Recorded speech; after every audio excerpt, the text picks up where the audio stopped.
Hello and welcome back to the Introvert Circus. I'm Sassafras. I'm here with Sirius, who's eating treats that I dropped on the floor. And for today's Vlogmas video, this is a video tutorial request from my training group, Tricks in the City, same name as my book that is on Facebook, and link is in the description box below. Come hang out with us. It's tons of fun. I will absolutely be happy to observe trick dog titles for you, and I'm always looking for ways to support you on your trick dog training journey. So I got a request about training a trick called rebounds. You've probably seen it. It is where a dog jumps and rebounds off of a wall, off of a tree, off of your body.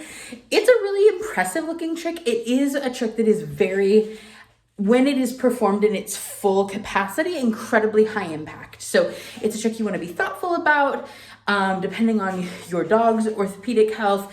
Definitely talk to your vet about this trick. If you aren't confident about that, it's a trick you probably want to avoid with older dogs, and a trick you want to definitely avoid with young dogs and puppies who are still growing and developing. Rebound is a trick that Ceres does not know for a couple of reasons. One, because she's over 100 pounds, giant dogs. I don't generally teach rebound. In general, I do tend to stay away from more high impact tricks in general.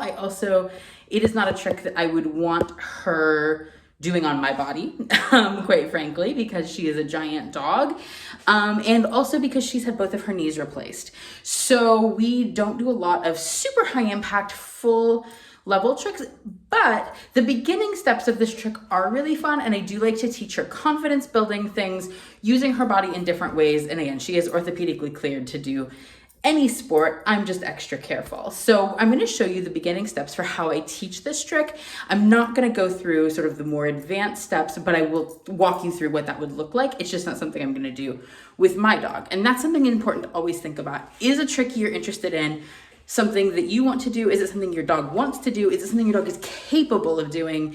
And what are potential health and safety consequences around it? Again, I always recommend talking to vets. I especially recommend working with a sports medicine vet, a rehab vet with your dog if you are interested in pursuing any kind of higher impact dog sports like agility, like some of the higher impact tricks, that kind of thing. What I've done here, I'm not sure if it showed really earlier, is I have just taken my climbs and taken the two legs off of them. So I just have two, which is what's giving me this angle. And what I forgot to do early on, which I may or may not have edited out, was do it so that the climbs are attached together, which is helpful for them not separating if you have a large, powerful dog, which I do. So then you're gonna take treats, I know, and you're going to lure your dog through that position. Go this way, okay. And so your body, the dog is going to go around your body, yes, up onto it. Ideally with all 4 feet to start with when you're just beginning. If they get the 2 feet and kind of, yes, good girl. That's fine, but you're just trying to get the motion. And the reason I actually am excited to do this trick with her at this point is because I'm really interested in doing anything that builds confidence with her on more uneven surfaces. Yes, good. And you can see we literally started this. I think I did 1 rep before I had turned the camera on. This is the first time she's ever seen this trick. Good. So it is something they can get a hang of really quickly. You do want to use both sides. And I have no cues happening here. All I'm doing is luring in a very loose way, good girl, to create a nice flowing turn. You can, at this point, if your dog is progressing to that point, begin to add in the cue of your choice for it. So for this trick for her, I'm going to use rebound. So I'm going to lure the same way, rebound, good. And when she's on, I'm just going to use that verbal cue. You can call it obviously anything you absolutely want. Ready? Rebound. Yes. Nice girl. And I'm waiting until all her feet are on. Rebound. Nice. And as your dog starts to get the hang of it, you can begin to add some distance. Rebound. Good. So that was a little messy. It's the first time she's done this trick. which is totally understandable. So I'm just gonna step in a little closer. Rebound. Good. She is getting the idea. Rebound. Nice. And if I want to clean it up, again, at this point, I'm just gonna move a little bit closer to her to get all 4 feet on. Rebound. Nice. Because again, she learned this 10 minutes ago. Ready? Rebound. Good thinking. Good girl. Go ahead and help. Good. Just wasn't quite certain what I wanted there. So at that point, I'm just gonna go on in and help a couple times. Rebound. Nice. Rebound. And if she misses like that, rebound. Good. Then I'm just gonna repeat it. Good girl. When we get it right, we're gonna jackpot. Good girl. Ready, spin. Yes. So as your dog gets more familiar, again, we've only been doing this trick about 10 minutes, you can start to add that distance. Rebound. I know, she's puzzling it. Rebound. Nice. Good girl. Something that can help if your dog, this is just a jump upright. Good. Go around. Good. I have a tutorial about teaching around that I will try to remember to link in the cards. Otherwise, it is always linked in my series of tutorials. If your dog knows around already, like she does, the more familiar they get with this trick, you can, in the interim, and when you're building distance, rebound. Yes.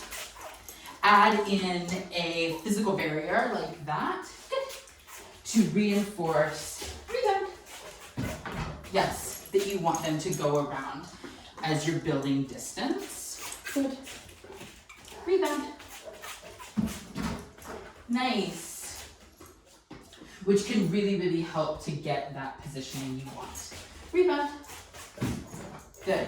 And obviously the size of a rebound board you need will depend a lot on your dog. For the vast majority of dogs who aren't giant, something the size of a regular climb will work. You can use a piece of plywood, whatever you have that you can get sturdy enough to support them. Rebound. Nice. Will work. But I really like having something to get that nice rebound. Swimmer's turn. Hi, silly. And she's gonna experiment with things. She's like, is that what you want? Interesting. Rebound. So I'm just gonna help her because I took that away. She got confused. Rebound. Nice. Good girl. Rebound. And remember, our dogs have no idea what we want. Rebound. Nice. So if they mess up, if they try something like going over the back, none of that's actually a mistake. They're trying to figure this out. None of this is something that comes particularly, rebound, natural to our dogs. Good. Keep in mind, she learned this, how long have I been recording? 10, 15 minutes ago. So there's never any need to correct your dog doing tricks at all. All you're gonna do is stand in, you have eye goobies, stand in and help them a little bit more. Spin. Hi, good girl. Thank you, good girl. And so that's really important to think about. Again, for this trick, to start with, all you're gonna do is you're gonna have your board. You probably don't need one unless you, like me, are a giant dog handler, needing something this large. One of these alone will do, and you're just gonna lure, yes, through the position. Good. And if it's a new surface, so if you're not using a climb or something like that that your dog already knows, make sure they're comfortable with it first. Just lure right on through. Yes. Nice, clean movements. Good girl. And over time, again, what we're going to do is we're going to be building distance. We're going to be building commitment. So that's going to look like adding in, to start with, something like a jump upright. I'm out of treats there. One more. Come here. Get it. I know. There's one here. Good. Go rebound. Beautiful. a jump upright to help them just get that turn in. And then if you want to take this trick to the next level, you're gonna stay at this stage for a bit. You want your dog to be really solid doing that rebound at the level that you have it. And you can then start to increase the angle of the board that your dog is rebounding off of. So that's about the height that I would feel comfortable doing with her, but you can continue to slowly increase it until that is vertical so that your dog is then doing the rebound off of it. Again, you want to move very, very slowly there. You want to make sure they understand all of the pieces, all the components of this trick before you move on, and do gradual increases to the angle. So if you're doing this with a climb, you can, assuming it's solid, put things under the back end to slightly raise it up so that the angle becomes more closer towards upright. She's very convinced there's still treats up there in that bowl. There aren't. Until at a point that it becomes vertical, and you can start to work this trick in other places. So then maybe you move your board from, if you're training in your house, to your yard. You can take it to the park, and then you can, when your dog becomes vertical, start to look for other objects. This again is one of those tricks that looks very cool, but it's one you want to be very careful with. You want to be thoughtful about the surface your dog is rebounding onto. So you never want to do this onto concrete. You want to make sure that whatever you're, onto grass is a much better option. Make sure that it's very supportive footing, because this is high impact with your dog coming off of it. And you want to increase the angle of the rebound board very, very slowly so that your dog always remains confident with that piece of it. You can also then begin to introduce rebounding off of your body, depending on the size of your dog. Once your dog has that skill set that, hey, serious, get it ready. Are you naughty? Off. Hi. Sometimes she does naughty things looking for tricks or looking for treats. Did I catch you on camera? Yeah, dude, you're silly. You're a silly girl. So yeah, again, and be thoughtful about if you want your dog physically rebounding off of your body, depending a lot on your dog's size, your size, stature, your health. Definitely a dog jumping onto you sounds cute, and it can be, but it can also be a little physically intense. My first agility dog was a miniature schnauzer. We ended every run with him jumping into my arms. He weighed about 20 pounds. That was very doable. That is not something I would be physically excited to repeat with Miss Serious. I hope you enjoyed today's tutorial. If you have more questions, or if you have any requests for tricks you would like to see me record tutorials for, please let me know in the comments. I'm always excited to make these kinds of videos, and we will see you in tomorrow's Vlogmas video. Happy training!